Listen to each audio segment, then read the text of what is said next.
नमस्कार दोस्तों, आप सभी का स्वागत है हमारे YouTube चैनल पर। तो दोस्तों, एक बालक जिसे जन्म लेते ही उसके माता ने त्याग दिया और वह अपने मृत पति के साथ चिता पर जलकर सती हो गई। दोस्तों, अब उसके पीछे छूट गया वह अनाथ बालक एक पीपल के पेड़ के नीचे बैठा हुआ रोता रहा और समय के साथ साथ वह बड़ा भी होने लगा और भोजन न मिलने पर वह पीपल के पत्ते खाकर ही जीवित रहने लगा। और आखिर कौन था वह बालक और कौन थे उसके माता पिता? आखिर उसे पीपल के पत्ते क्यों खाने पड़े, चलिए जानते हैं।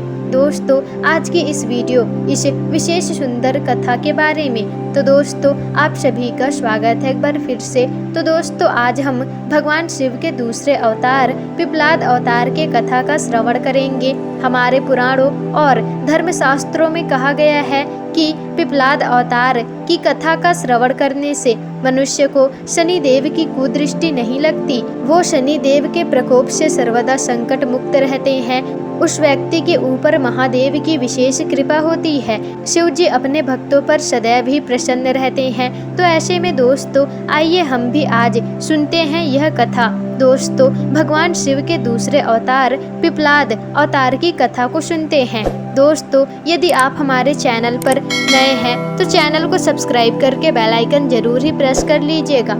तो दोस्तों, आज का हमारा प्रश्न है कि भगवान शिव के प्रथम अवतार का क्या नाम था, जो कि हम पहले ही आपको बता चुके हैं। यदि आपने हमारी पहले वीडियो प्रथम अवतार की वीडियो नहीं देखी है तो आप उसे भी जरूर देखिएगा और दोस्तों, इस प्रश्न का उत्तर हमें जरूर दीजिएगा। तो दोस्तों, चलिए सुनते हैं इस कथा को। दोस्तों, आज की कथा ओम गण गणपतिये नमः।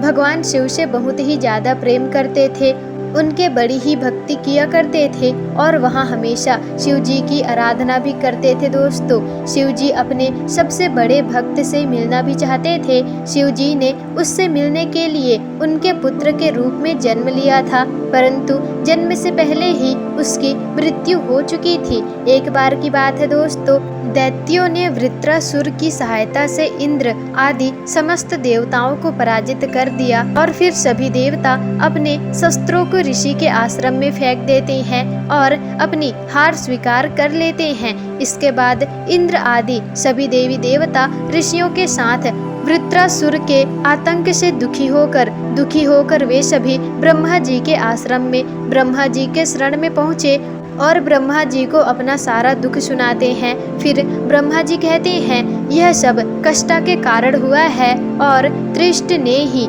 इस वृत्रासुर को उत्पन्न किया है और वृत्रासुर को मारने के लिए मैं आप सभी को दधीचि नाम के एक महामुनि हैं, जिन्होंने पूर्ण काल में भगवान महादेव की आराधना करके अपनी हड्डियों को इतनी ज़्यादा कठोर बना लिया है, इतना मजबूत बना लिया है।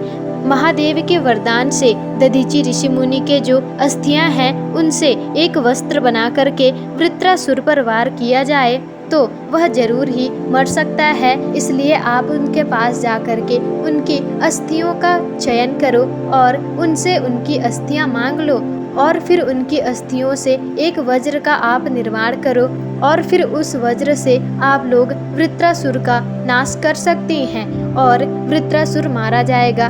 तब ब्रह्मा जी की बात सुनकर देवगुरु और सभी देवताओं के साथ दधीचि ऋषि मुनि के आश्रम वे सभी जाते हैं और सभी देवताओं ने दधीचि ऋषि के सामने अपना मस्तक थाम दिया, अपना मस्तक टेक दिया और उन्हें प्रणाम किया। तब ऋषि ने विद्वानों में से श्रेष्ठ जो कि उनको आगे किया और वे लोग और वहाँ के महाराज इंद्रदेव जो अपने स्वार्थ में बहुत चतुर थे, उन्होंने मुनि को कहा, हे महान ऋषि मुनि, आप महान शिव भक्त हैं और हमारी रक्षा करें आप। और हम सब बहुत ही दुखी हैं, बहुत ज़्यादा अपमानित हुए हैं। हम चाहते हैं कि आपकी जो अपनी अस्थियां हैं उसे हमें आप दान दीजिए। हम लोग वज्र का निर्माण जिससे कर सकेंगे और बाद में हम वृत्रासुर को मार भी सकेंगे, वृत्रासुर का वध कर पाएंगे।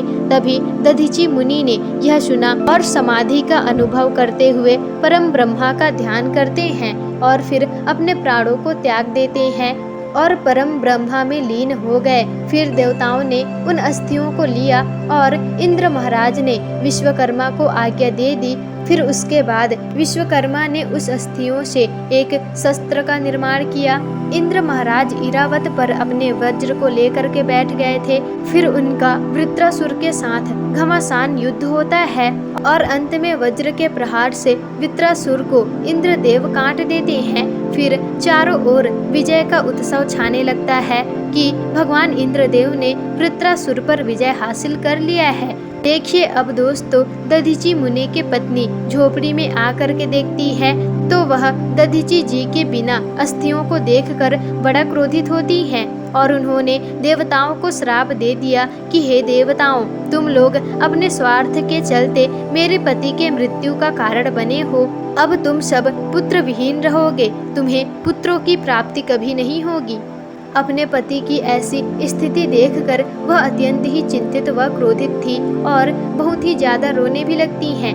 जैसे ही वे अपने पति की चिंता में अग्नि लगा करके प्रवेश करने वाली थी, तब आकाशवाणी होती है और वहां देवता उपस्थित हो जाते हैं कि हे देवी, आप ऐसा ना करें, आपके पेट में दधीची ऋषि की संतान है। मुनि के तेज के कारण आपको अभी चिंता में प्रवेश नहीं करना चाहिए। फिर मुनि की पत्नी ने यह बात स्वीकारी और जब उस पुत्र को उन्होंने जन्म दिया, तब मुनि पुत्र ने उस दिव्य धारी पुत्र को देखकर समझ लिया और यह रुद्र का अवतार है। यह जान करके वह परम आनंद में मग्न हो गए। शीघ्र ही उसे नमस्कार करते हैं और रुद्र अवतार से कहती है, हे परमेश्वर, आप इस पीपल के वृक्ष के पास चिरकाल तक उपस्थित रहिए और मुझे प्रेम पूर्वक अपने पति के लोक में जाने की आज्ञा दें। और फिर यह कहकर दधीची मुनि की पत्नी ने अपने छोटे से पुत्र को पीपल के वृक्ष के नीचे रख करके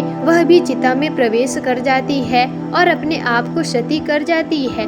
और इसी प्रकार से वे आनंद पूर्वक अपने पति के लोक में जाकर के भगवान शिव की सेवा करने लगती है। फिर सभी देवता एकत्रित होकर के उस बच्चे के पास आते हैं और फिर सभी देवताओं ने मिलकर उस बच्चे का नाम पिपलाद रखा और वहां से अंतर ध्यान में हो गए। और इसी तरह से दधीची मुनि की पत्नी अपने पति का बलिदान सहन नहीं कर पाई तो वह अग्नि में बैठ करके सती हो जाती है।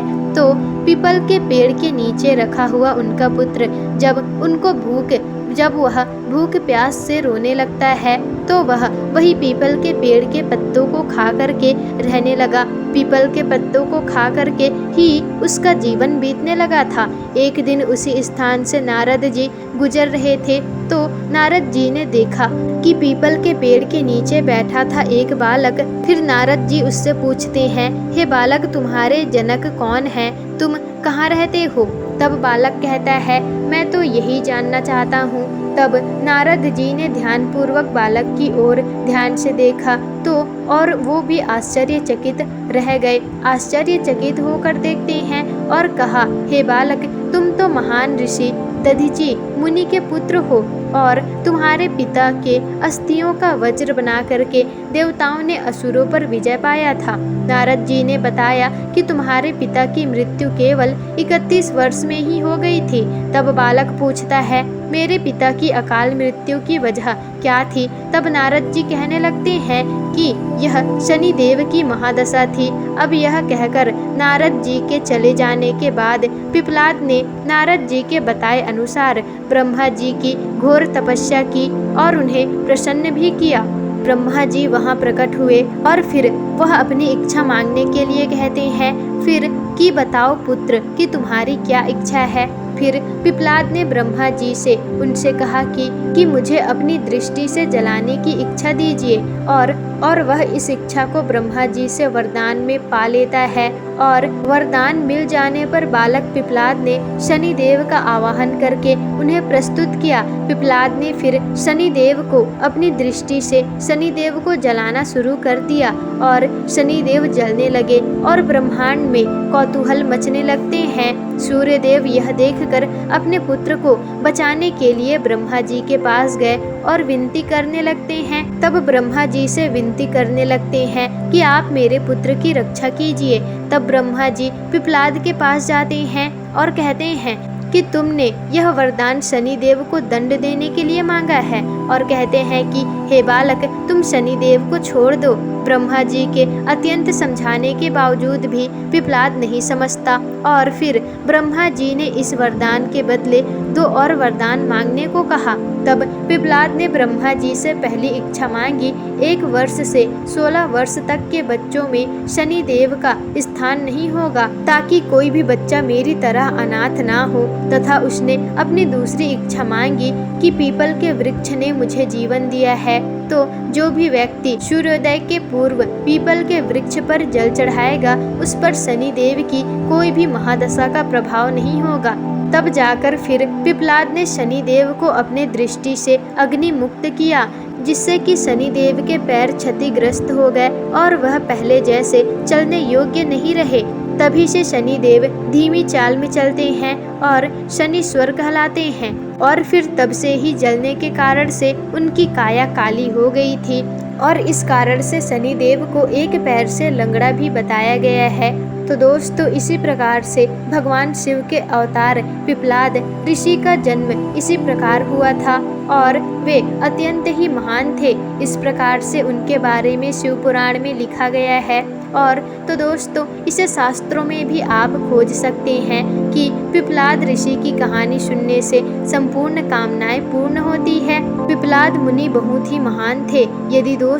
यदि किसी को भी शनि की पीड़ा है तो उसे पिपलाद ऋषि की कहानी सुनने से उसकी पीड़ा सभी समाप्त होती है। तो दोस्तों, यह थी कहानी पिपलाद मुनि की कथा थी। तो आपको यह कैसी लगी हमें कमेंट करके ज़रूर बताइएगा और कमेंट बॉक्स में हर हर महादेव अवश्य ही लिख दीजिएगा।